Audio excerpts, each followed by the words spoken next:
திருப்பூர்ல case tank lorry மேல car மோதின விபத்துல 3 பேர் சம்பவ இடத்திலேயே உயிரிழந்திருக்காங்க. இந்த கோர விபத்தினுடைய காட்சிகள் பதிவாகி இருக்கு.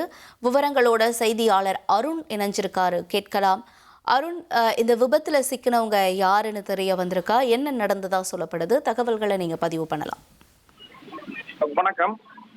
திருப்பூர் மாவட்டம் செங்கப்பள்ளி அருகே சேலம் கோவை தேசிய நெடுஞ்சாலையில் திருத்தணியிலிருந்து ஊட்டி நோக்கி சுற்றுலா சென்ற காரானது தேசிய நெடுஞ்சாலையில் பழுதாகி நின்ற கேஸ் டேங்கர் லாரியின் பின்பக்கம் கார் அதிவேகமாக மோதியது.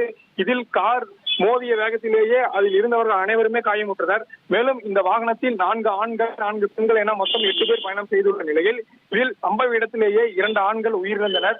மேலும் ஊத்துக்குளி அரசு மருத்துவமனைக்கு சிகிச்சைக்கு அழைத்து சென்ற நிலையில் அங்கு ஒரு பெண்மணி சிகிச்சை பலனின்றி உயிரிழந்துள்ளார். மேலும் உயிருக்கு ஆபத்தான நிலையில் 2 பேர் ஊத்துக்குளி அரசு மருத்துவமனையில் அனுமதிக்கப்பட்டுள்ளார்கள்.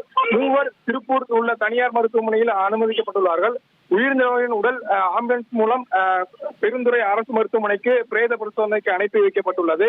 இந்த விபத்து குறித்து ஊத்துக்குளி போலீசார் விசாரணை நடத்தி வருகிறார்கள். மேலும் இறந்தவர்கள் யார் என்பது குறித்தும் போலீசார் தொடர்ந்து விசாரணை மேற்கொண்டு வருகிறார்கள். உங்களோட தகவல்களுக்கு நன்றி அருண்.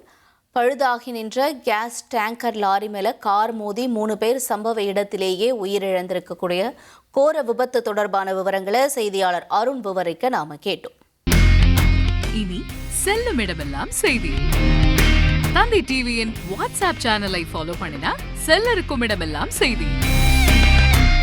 இதோ QR கோட் இப்பவே ஸ்கேன் பண்ணுங்க, ஃபாலோ பண்ணுங்க.